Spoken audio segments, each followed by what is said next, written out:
ज्ञान म्हणजे वाघिणीचं दूध आहे. आणि म्हणून वाघिणीचं दूध काढण्याकरता सोन्याचं भांड लागतं. आणि सोन्याचं भांड म्हणजे डोकं आहे आपलं. मग आपलं डोकं सोन्याचं भांड आहे का पितळाचं भांड आहे? डोक्याची नसते. हेअरस्टाईल बदलू नका, हेअरस्टाईल बदला. डोक्याच्या केसाचं वळण बदलू नका, डोक्यातले विचार बदला. आणि ज्या घरामध्ये डोक्यातले विचार बदलले जातात त्या घरातलं पोरग लात मारेन तिथं पाणी काढतं. आय कॅन डू, मी करू शकतो आणि मी बनवू शकतो. असे आत्मविश्वासी पोरं तुमच्या घरामध्ये जन्माला यावेत. याकरता घर मोठं नसलं तरी जमतं, पण घरातल्या माणसाचे विचार फार मोठे लागतात. आणि विचार फार मोठे असावेत याकरता घरामध्ये आहार फार सुचिरभूत लागतो. बरं का, मोठी गंमत आहे. आपल्या घरामध्ये आहार किती स्टँडर्ड आहे. आपल्या घरामध्ये आहार बनवणारी किती स्मार्ट आहे. तुमची मंडळी किती स्मार्ट दिसते. Hello, how are you, who is this, oh I am fine, या या या, यू नो. थोडासा प्रॉब्लेम आला का, आउच क्या किया जाए, मुझे तो दर्द होता है, क्या करूं, होना चाहिए. हे नकोय. आपल्या घरातली महिला स्मार्ट असावयास पाहिजे, पण विचारानं, कृतीनं, कार्यानं, चालण्यानं, बोलण्यानं, राहण्यानं, खाण्यानं, पिण्यानं, खाऊ घालण्यानं, हसण्यानं, बोलण्यानं ज्या घरातली महिला स्मार्ट आहे त्या घरातलं पती सुद्धा तेवढं स्टँडर्ड आहे. मग दिसत की छान रोपाचा बाण ते कमान मारी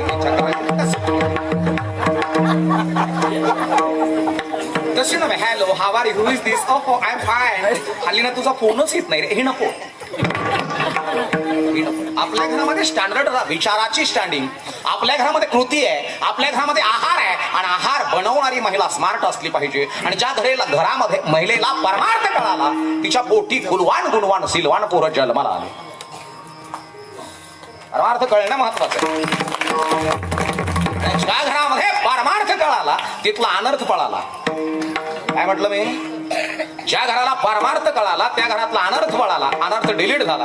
आणि ज्या घरातला अनर्थ डिलीट झाला त्या घरामध्ये येवो नि गोपाळ राहे तेथे. त्या करता तुका म्हणे चित्त धरारे निर्मळ, तुका म्हणे चित्त धरारे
चित्त कराळे निर्मळ. बरं का, निर्मळ होणं महत्वाचं आहे.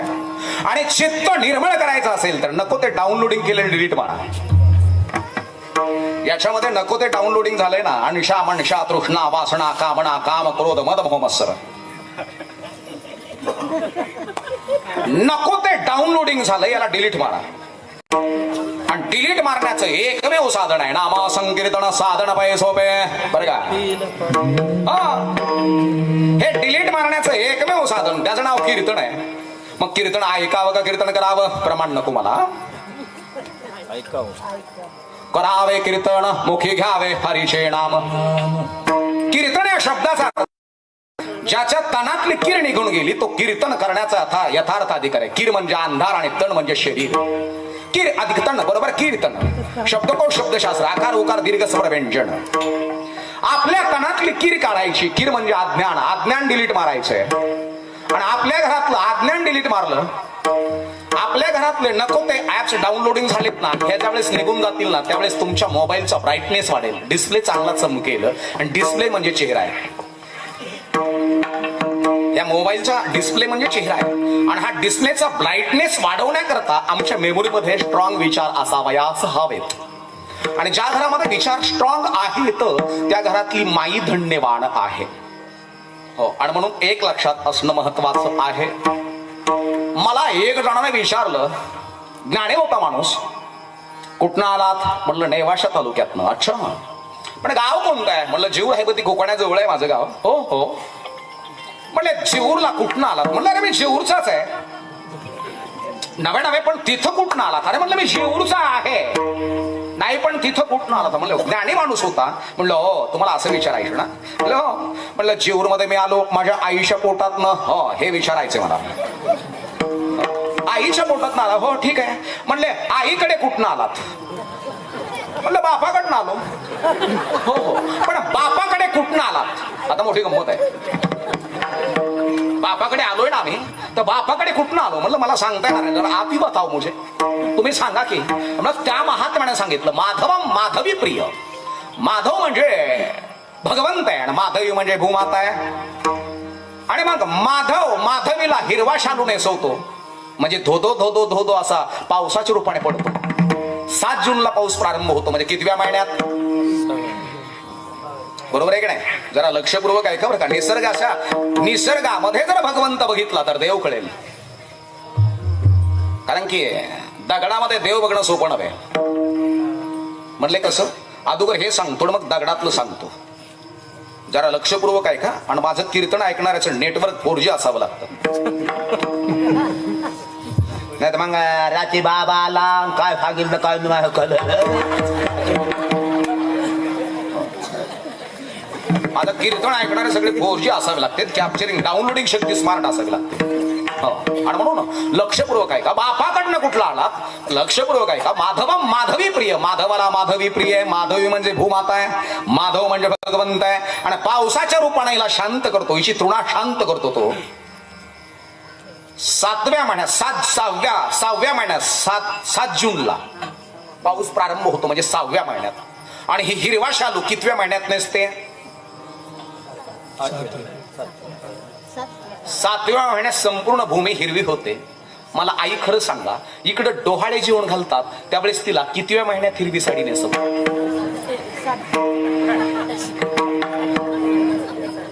बरोबर आहे? 7व्याच महिन्यात हिरवी साडी. मग वेगवेगळ्या प्रकारचे फुलांचे हार तिच्या गळ्यात असतात. पोटाला चांगल्या प्रकारचा सुगंधी हार तिच्या बांधल्या जातो. दंडामध्ये हार बांधले जातात. मनगटामध्ये हार बांधले जातात. तिच्या डोक्याला चांगल्या प्रकारचा सुवर्ण मुकुट घातला जातो. आणि चंद्राच्या आसनावरती त्या गर्भवती महिलेला बसवल्या जात. हा गर्भसंस्कार आहे 7व्या महिन्यातला बाबा. आणि म्हणून ज्या घरामध्ये आईची आई स्मार्ट असते, म्हणजे नियमाचं पालन करणारे,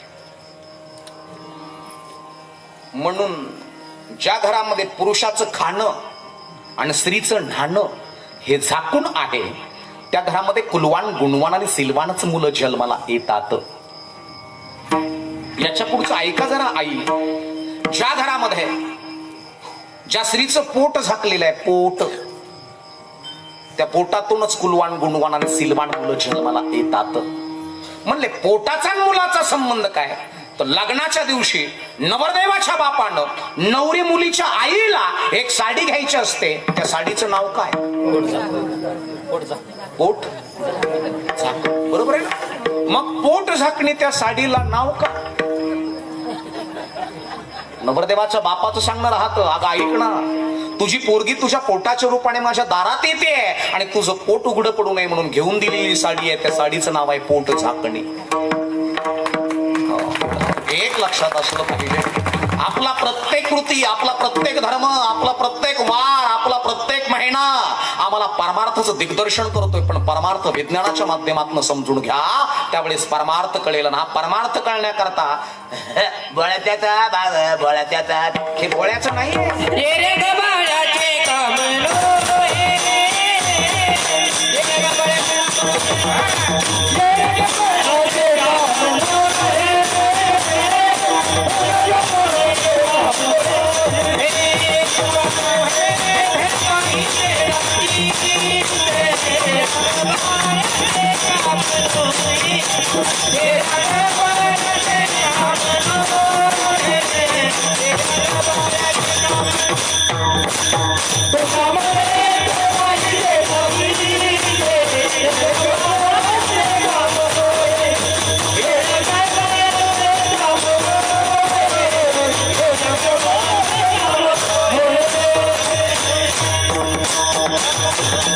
तुका म्हणे थे पाहिजे जातीशे येऱ्या गाबाळ्याचे काम नव्हे. जातीचे म्हणजे मांग महार चमार कुमार तिली धनगर वांजरी माळी साळी कोळी मराठा कोष्टी. जातीचे म्हणजे नेमकं कोणते? इकडं जन्माला आल्यावर जातीत आलं का जन्म व्हायच्या अगोदर जातीत आला. आमच्या कोकणाच्या दवाखान्यामध्ये 4 बायका डिलिव्हरी झाल्या बरं का माऊली. 4 बायका डिलिव्हरी झाल्या. ख्रिश्चन समाजाची, हिंदू समाजाची, शीख समाजाची आणि मुस्लिम समाजाची. मला त्या डॉक्टरांनी फोन केला. बाबाजी म्हटलं काय बाप काय काम आहे? बाबाजी आपको हॉस्पिटल में आना पडेगा. म्हटलं काय काम आहे? यावं लागतं तुम्हाला, जरा 5 मिनिटं काम आहे तुमच्याकडे. मी काही गडबडीनं गाडी चालू केली, सरकारी हॉस्पिटलमध्ये गेलो. तोपर्यंत डॉक्टरांनी ते 4ही मुलं उघडे नाकडे क्वाटवर ठेवले आणि मला पहिला प्रश्न विचारला. तांबे महाराज म्हटलं काय? याच्यामध्ये एक मराठ्याचं लेकरू आहे, उचलून कडेवर घ्या. मी म्हणलं मला कार्यक्रमाला जावं लागत. गेला की पडून मुस्लिमाच्या मौलानाला तिथं बोलवलं आणि मौलानाला विचारलं, मौलाना साहब क्या बात है, इसमें आपका भी बेटा है, उठाकर सीने से लगा लेना. तो मला क्या करू यार, मुझे मेरा तो नमाज का वक्त.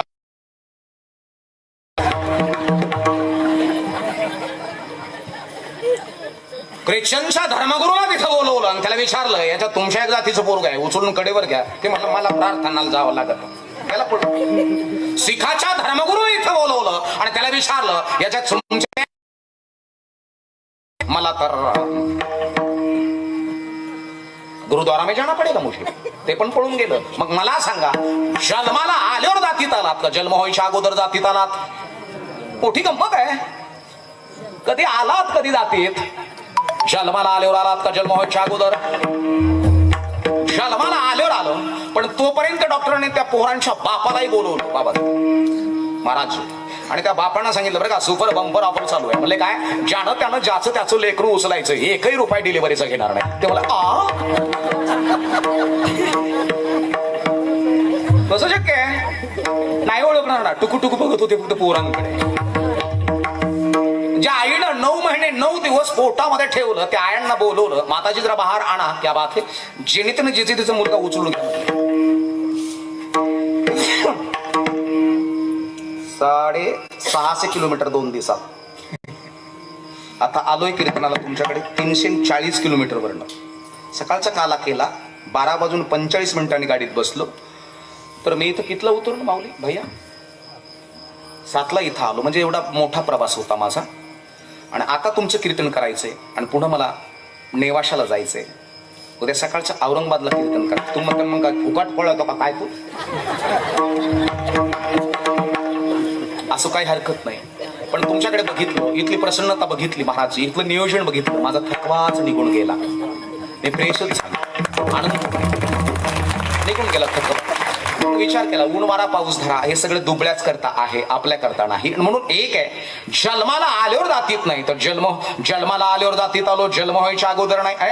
जातीनं आम्हाला मातीत घातलं. म्हणून जरा अवधान द्या, जरा लक्ष द्या. तुका म्हणे येथे पाहिजे जातीचे म्हणजे एका विचाराचे. आणि ज्या घरामध्ये एका विचाराचे बापलेक आहेत त्या सफराचा बंगला होतो. ज्या घरामध्ये एका विचाराचे सासू सुना आहेत त्या बंगल्याचं मंदिर होतं. आणि ज्या घरामध्ये एका विचाराचे बापलेक सासू सुना नातू पंतू आहेत त्या मंदिराचा स्वर्ग होतो. आणि मग म्हणतात हे गोणे गोपाळ आहे तेथे. आणि मग म्हणावा आपुलिया हिता जो असे जागता. हित म्हणजे कल्याण आणि कल्याण म्हणजे समूळ दुःखाचा नाश. म्हणून आपल्या घरामधलं अज्ञान डिलीट मारायचं. आणि अज्ञान डिलीट मारण्याचं साधन काय असेल तर ज्ञान आहे. आणि ते ज्ञान निसतं ज्ञान नको भक्ती प्रेमाविना. ज्ञान नको देवा अभिमान नित्य नवा तया माझे भक्ती प्रेमावी.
नित्य नवा तया माझे. घरामध्ये प्रेम असलं पाहिजे आणि प्रेम आंधळ नको. बरेचसे जण म्हणतात प्रेम आंधळ असतं. हे प्रेम वेगळं ना. तुम्ही काय जादू केली, तू घरात आली म्हातारा म्हातारी मेली. हे प्रेम आहे. याला प्रेम नाही म्हणत. भक्ती प्रेमा बिना ज्ञान नको देवा. त्या ज्ञानाला भक्तीचा आणि प्रेमाचा ओलावा असावा. प्रेम कसा असावा. तुम्हाला लाकूड माहित आहे. लाकूड एक मणाला किती, एक मण म्हणजे किती किलो? 40 किलो. 10 मणाचं लाकूड आहे म्हणजे 400 किलो वजनाचं लाकूड आहे. पाण्यात टाकलं आणि हावरी एवढा खडा पाण्यात टाकला, आता बुडल काय? मग लाकूड का नाही? 400 किलो वजन आहे ना लाकडाचं, मग लाकूड का बुडणार नाही? मग खडा का बुडला? नाथ महाराजांनी सगळ्याला विचारलं, म्हणजे कसा बुडला, का बुडला, कसा बुडला, का बुडला, का बुडला का तो? मग का कुणाला सांगता नाही आलं. मग नाथ महाराजांनी पाण्याला विचारलं, म्हणजे पाण्यात तू तरी सांग, तुझ्यामध्ये 400 किलो वजनाचं लाकूड तरतं आणि हावरी एवढा खडा कुशाल बुडत नाही, कशामुळे नाही बुडाला? त्याने सांगितलं माझं लाकडाचं प्रेम आहे. अरे म्हणले क्या बात? म्हणले असं कसं प्रेम आहे? ते म्हणले जेवढं झाड वरती राहतं तेवढंच खाली राहतं. ते खाली कुणाच्या शोधार्थ फिरतं सर? पाण्याच्या. बरोबर आहे की नाही? हो, म्हणून माझं त्याचं प्रेम आहे. म्हणून माझं त्याचं काय प्रेम आहे. म्हणले दगडाचं का नको? त्याने सांगितलं दगडाचं माझं वैर आहे. म्हणले असं? म्हणले कसं? म्हणजे ज्यावेळेस मी असं वर्ण पडतो ना, धो धो धो धो धो धो पडतो ना डोंगरावर, असं पृथ्वीवरती किंवा जमिनीवरती जाण्याकरता मी आसुसलेला असतो ना, त्यावेळेस मला दगड मध्ये येतात आणि दगड मध्येच येतात.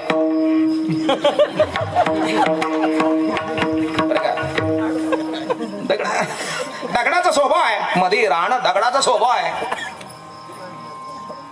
दगड मध्येच असतात. दगड बाजूला जात नाही, दगड मध्येच असतात. दगडाच्या किती कंपन्या सांगू आता? दगड कळाले का? दगड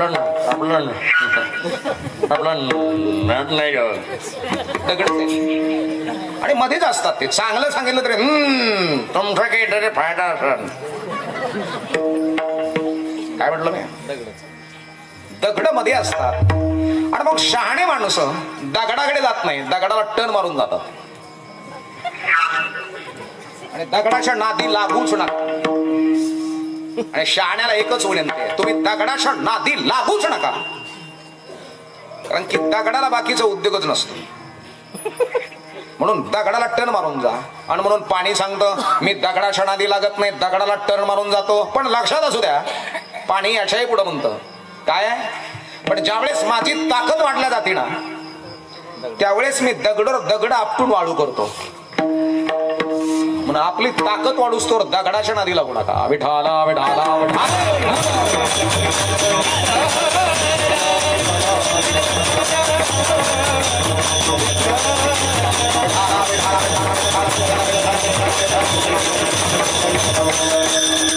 आपली ताकद वाढूस तर दगडाच्या नादी लागू नका. आणि जे दगडाच्या नादी लागतात ते बापाई होण्याच्या लायकीचे नसतात आणि आई होण्याच्या लायकीचे नसतात.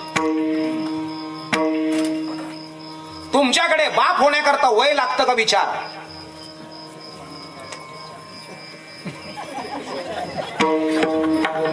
काय लागतं? विषा आल्या म्हणले, दाढी आली, पोरग लग्नाला आलं, वयात आलं. बाप होण्याकरता वय लागतं का विचार लागतात? आई होण्याकरता वय लागतं का विचार लागतात? वय परमार्थामध्ये वाढलेलं असावं, नुसतं मोघम नको. बरेचसे गडी निष्ठ वाढले.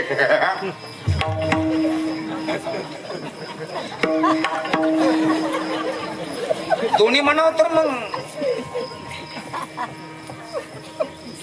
त्या वयाला विचाराचं कुंपण असावं आणि विचार स्मार्ट असावे. आय कॅन डू, मी करू शकतो आणि मी बनवू शकतो. हा आत्मविश्वासी विचार ज्यावेळेस तुमच्या पोरांमध्ये येतो ना, त्यावेळेस पोरग लग्न करण्याचा यथार्थ अधिकारी होतो.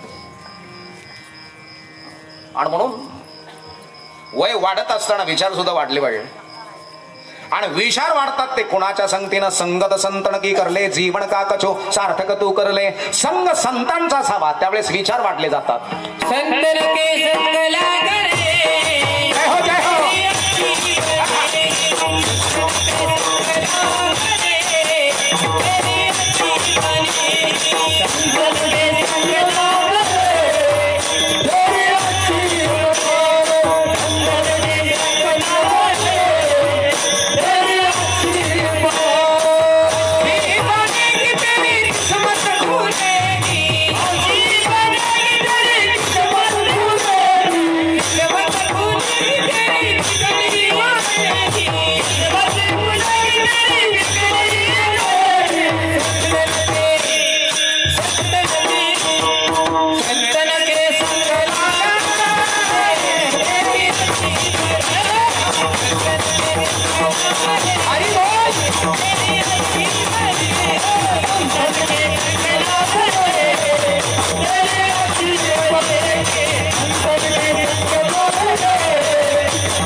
संगत संतन के करले संतन के संग लागरे तेरी अच्छी बनेगी तेरी किस्मत खुलेगी. संत संग दे ये सदा साधू संताचा संघ असणं महत्वाचं आहे. आमच्यासारखे संत नाही बरं का. आम्हाला संत म्हणू नका. आम्ही सटाऊ गुरु के बटाऊ चेले क्या मांगे गुरु तो खाएंगे चेलने ते दोघेही उपसी मेले. आमचं म्हणजे जे अरे मारला खिसन गेला घरी. आमचं नव्हे. बरेचसे आमच्यामध्ये काही असे महाभाग आहेत गाया नाही तरी काढप्याला पैसे मागत असे नाही का काय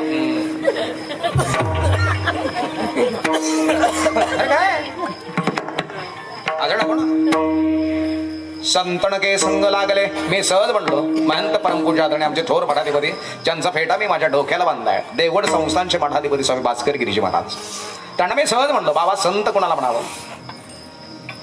बाबाने सहज सांगितलं संत याला म्हणतात म्हटले महाराज. म्हणलं कशाला. जे दुसऱ्या करता जगतात त्याला म्हणावं संत आणि जे स्वतः करतात जगतात त्याला म्हणावं जंत.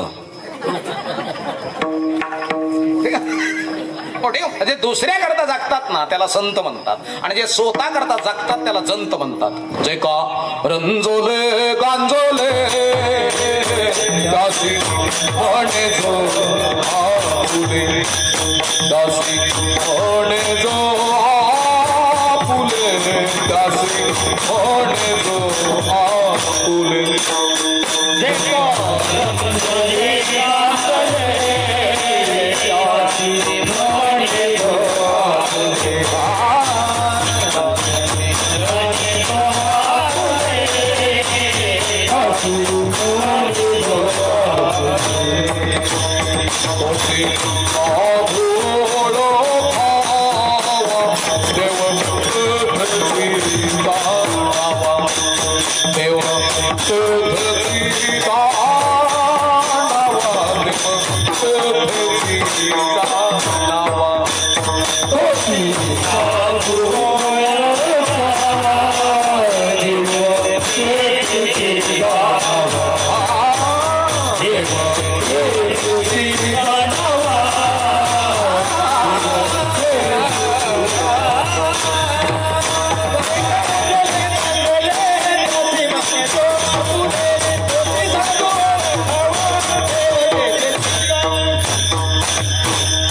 त्यासी म्हणे जो आपुले तोची साधू ओळखावा देव तेथेची जाणावा. साधू अंजोगी अंजोगी जगजोगी जगजोगी जगजोगी जगजोगी जगजोगी जगजोगी जाग जाग बोलतीन. जगजोगी म्हणजे मसन जोगी.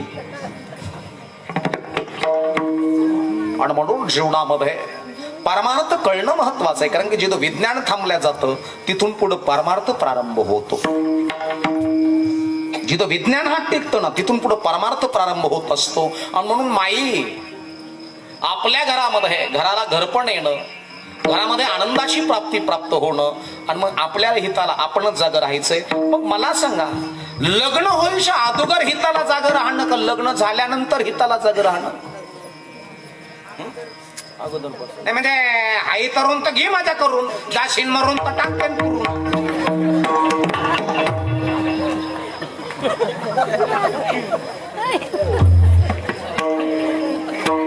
तरुणपणे हिताला जागा असणं महत्वाचं आहे. आणि तरुणपणे हिताला जागा राहण्याकरता जिथं मायबाप स्टँडर्ड लागतात, स्मार्ट लागतात, विचाराची परिपक्वता मायबापाकडे लागते. म्हणून एक सांगू का, डॉक्टरांची आई किंवा वडील होणं सुद्धा सोपं नव्हे. क्लास 1 अधिकाऱ्याचे आई वडील होणं सुद्धा सोपं नव्हे. इंजिनिअरचे आई वडील होणं सुद्धा सोपं नाही बरं का, सोपं नाही, सोपं नाही. आणि म्हणून एक लक्षात असू द्या, आता मी कार्यक्रम करून घरी जाणार आहे. आता घरी जाणार आणि माझी गाडी स्पोर्ट्स मधनं आपले वॉल कंपाऊंड मधनं आतमध्ये गेली आणि मग बिल्डिंगच्या असं बेल वाजवली आणि आतनं माझ्या मंडळीने दरवाजा उघडला. आता उघडल्यानंतर आता 2 दिवसापासून मी बाहेर आहे, तिच्या चेहऱ्यावर स्माईल पाहिजे की नाही? अनाथ मध्ये मध्ये नको. माझा शब्द संपला का मग थाप टाकीचा. दोघं बी विनंती आहे तुम्हाला, कारण की मी इथं मागं जातो. मागं का जातो? एरती माईक दुःखाची जनती, याच्यामध्ये चुंबक आहे. आणि चांगल्या चांगल्या महाराजांना गळ्याचा कॅन्सर झालाय, म्हणून मी माईकाजवळ जास्त जात नाही. आणि म्हणून एवढंच 4 बोट बऱ्याचशा माणसाजवळ मी जाण्याचं टाळतो. आता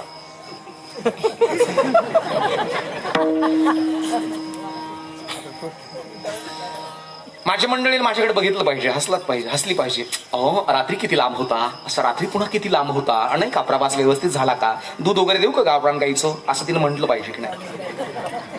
रात्री गेल्यानंतर पण म्हटलं पाहिजे. दार उघड्या तर ती म्हणली आलं बाय कीर्तन.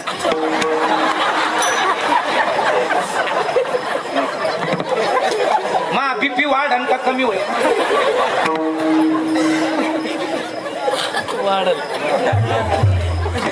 ब्लड सर्क्युलेशन फास्ट होईल, माझं ब्रेनवर कब्जा सुटून जाईल माझा. आणि माय बापांनो, याच्यामुळं माझी गाडी इकून हे गिअर नेसता असं वाकडा होईल. टायर एक पडन खाली, इकडून आता गिअर.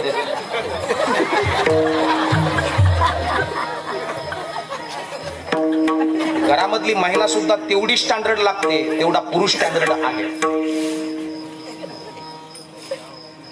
एक लक्षात ठेवा, घरामधली महिला तेवढी हुशार लागते तेवढा पुरुष हुशार आहे. आणि दोघं जर स्टँडर्ड असतील तर घरामध्ये निश्चितच शून्यातून विश्व निर्माण करणारे पुरुष जन्माला येतात. याचं नावच परमार्थ आहे. आणि हा परमार्थ मुळापासून जाणून घ्यायचा आहे आम्हाला. आणि ज्यावेळेस आमच्या घराला मुळापासून परमार्थ कळाला, आमच्या घरातला अनर्थच पळाला, डिलीट झाला तो. आणि म्हणून एक लक्षात असलं पाहिजे, जीवनामध्ये तरुण असतानाच आम्ही जीवनामध्ये परमार्थामध्ये झोकून देणं महत्वाचं आहे. परमार्थ म्हणजे विचार, आणि विचाराची स्टँडिंग आमच्या जीवनामध्ये आम्हाला प्राप्त होणं महत्वाचं आहे. आणि ज्यावेळेस आमच्या घरामध्ये विचाराची परिपक्वता प्राप्त होते तरुणांमध्ये, त्यावेळेस तो तरुण सर्व विश्वांना सांगतो, सगळ्यांना सांगत असतो की मी शून्यातून विश्व निर्माण करू शकतो. I can do. तुम्हाला गरुड माहित आहे? गरुड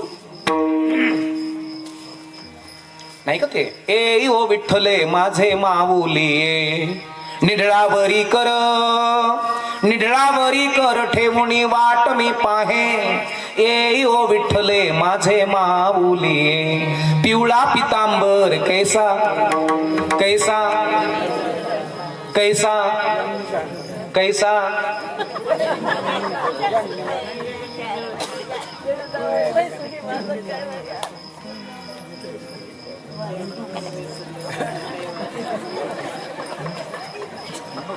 पिवळा पितांबर कैसा. तुम्हाला येत नाही? गगनी झळकला पुढचं येत नाही? गरुडावर बैसोने माझा. अरे यार, या पत्रिकेत कितीतरी महिला भजनी मंडळाचं नाव आहेत. महिला भोजनी मंडळ आहे.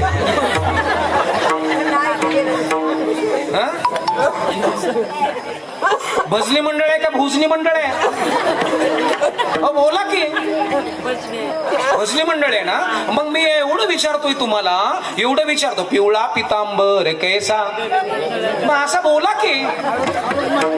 गरुडावर बैसोनी, गरुडावर बैसोनी माझा, असं म्हणा की ये ओ विठ्ठले माझे, असं बोला ना. पंढरपूर सारखं वाटतंय.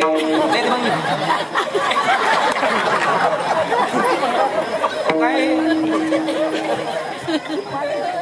बोललं पाहिजे कीर्तनात. कीर्तन एक संवाद शास्त्र आहे. नुसतं एकट्या महाराजांचंच नव्हे कीर्तन, हे संवाद शास्त्र आहे कीर्तन म्हणजे. मी तुम्हाला बोलायला लावतोय, 2 तास तुमचं दुःख डिलीट मारण्याचा प्रयत्न करतोय मी. कीर्तन याच्याच करता केलं जातं. एकदा कीर्तन ऐकलं की 1 महिनाभर बीपीची गोळी घेता कामा नये, एवढं तुम्हाला टेन्शन फ्री कीर्तनकाराने करावं, त्याला कीर्तन म्हणतात. तुमचं ब्लड प्रेशर, तुमची साखर 1 महिनाभर नुटन ठेवावी कीर्तनकाराने. तुमच्या विचारामध्ये एवढी परिपक्वता यावी, याच्याकरता केलं जातं कीर्तन.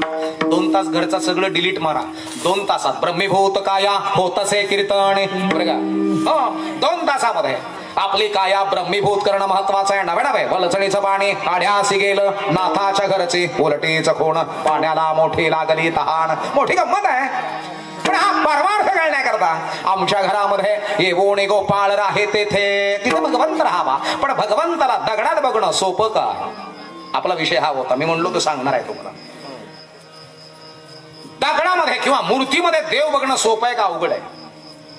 अवघड आहे. अवघड आहे.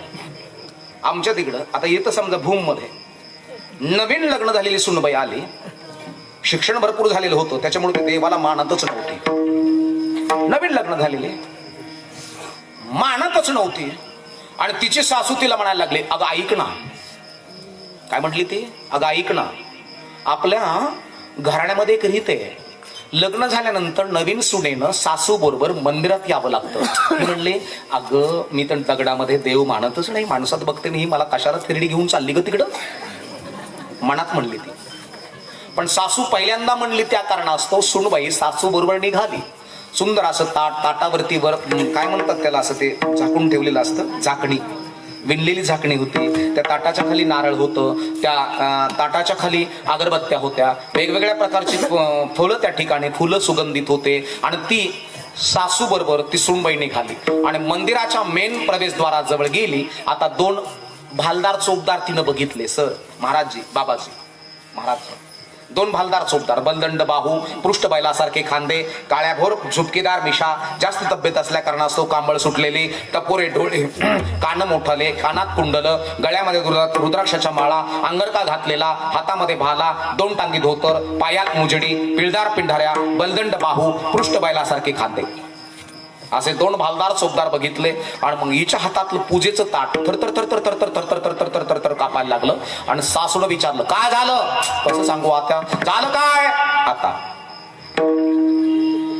कसं सांगू आत्या? झालं काय? डर लगता है मां. कशाचं भीती वाटते? आगे देखो ना क्या है, आओ समोर बघा ना काय. 2 भालदार चोपदार, मोठाल्या मिशा, बलदंड बाहू, पृष्ठ बैलासारखे खांदे, टपुरे डोळे, कानात कुंडल, डोक्याला पागोट, अंगरका घातलेला, 2 टाकी धोतर, पायात मुजड्या, पिळदार पिंढाऱ्या आणि हातामध्ये कड. मला बघून भीती वाटते बाई यांच्याकडे. आणि सासू म्हणली, येडी आहे का तू? दगडाचे ते वय पुढा बघा आपला खायला बे भ्याव माणसाने उंबल नाही तर. आता पुढे गेली, मेन प्रवेशद्वारातून आतमध्ये प्रवेश करणार देवीच्या मंदिराच्या गाभाऱ्यात. आता गाभाऱ्यात प्रवेश करणार, तर गाभाऱ्यात प्रवेश करायच्या अगोदर दरवाजामध्ये 2 सिंह असे छलांग मारण्याच्या पवित्रेत, असे आयाळ, मोठाले दात, नख्या बाहेर निघालेल्या आणि असं छलांग मारण्याच्या पवित्रेत. पुन्हा ती सुनबाई थरथर थरथर थरथर थरथर का क्या हो गया, आता का घाबरली, आता काय घाबरली? सासूमा बहुत डर लगता है, क्या करू?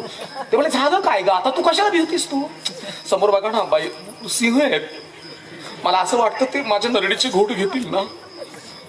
येडी ग येडी, शिकली तेवढी ओकली बाया. झालं काय आता? ते दगडाच्या डोळ्या पुढा खायला भेटते बाय सोन. आता आतमध्ये गेली आणि आत गेल्यानंतर सासू डोळे झाकून देवी पुढं असं अशी करीत होती आणि म्हणत होती काहीतरी म्हणत असेल, ओठ फुटत असेल आणि सूनबाई तिच्याकडे बघत होती. सासूला वाटलं सून काय करते म्हणून डोळे उडून बघितलं. सूनबाईला सासू म्हणा का पाय पाड ना पहिल्याच पोरग मागून घे.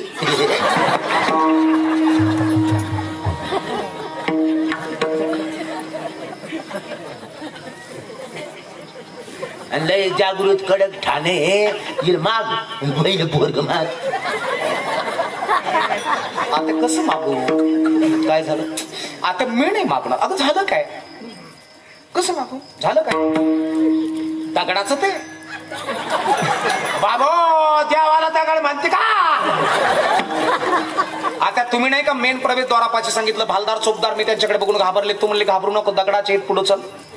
सिंहाकडे बघून घाबरले, तू म्हणले घाबरू नका दगडाचे आहेत पुढं चल. आणि आता तुम्हीच मला सांगता दगडाकडे पहिलंच पोरग मागून घे. मग मला सांगा मूर्तीमध्ये देव बघणं सोपं का अवघड? हो बोला की. सोपं नव्हे, परमार्थ सोपा नव्हे. देवळात गेलं माथा टेकला भला मोठीना गोलाल फेकला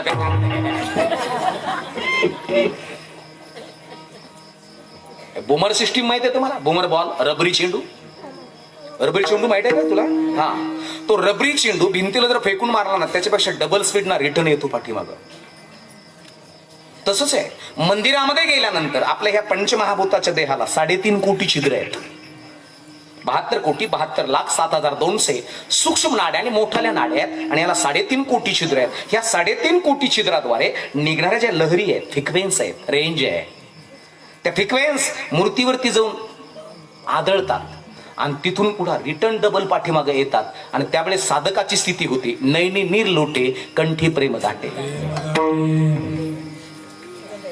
आणि ही सद्गत अवस्था आमची मंदिरामध्ये गेल्यानंतर होते का? जर होत असेल तर समजायचं नाथाच्या घरची उलटीच खूण, पाण्याला मोठी लागली तहान, किंवा वलचणीचं पाणी आड्यासी गेलं. साधकाची स्थिती होईल देव पहावयासी गेलो, तेथे देवची होणी ठेलो. आणि म्हणून माय बापांनो आमच्या घरामध्ये परमार्थ समजला का पहिल्या चरण कळतं बाबा. आपुली आई जोशी लागता, आपुली आई जोशी लागता, आपुली आई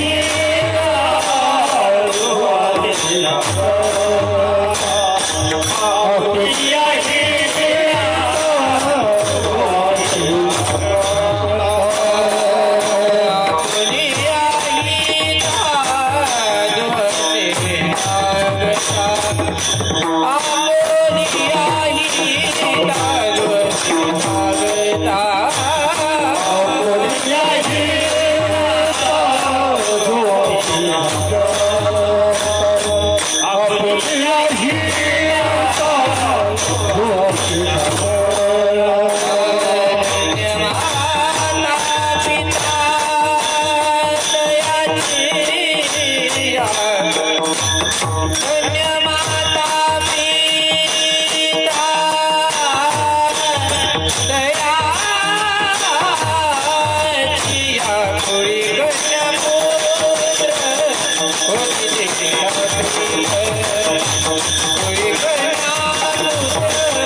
आपुलिया हिता जो असे जागता.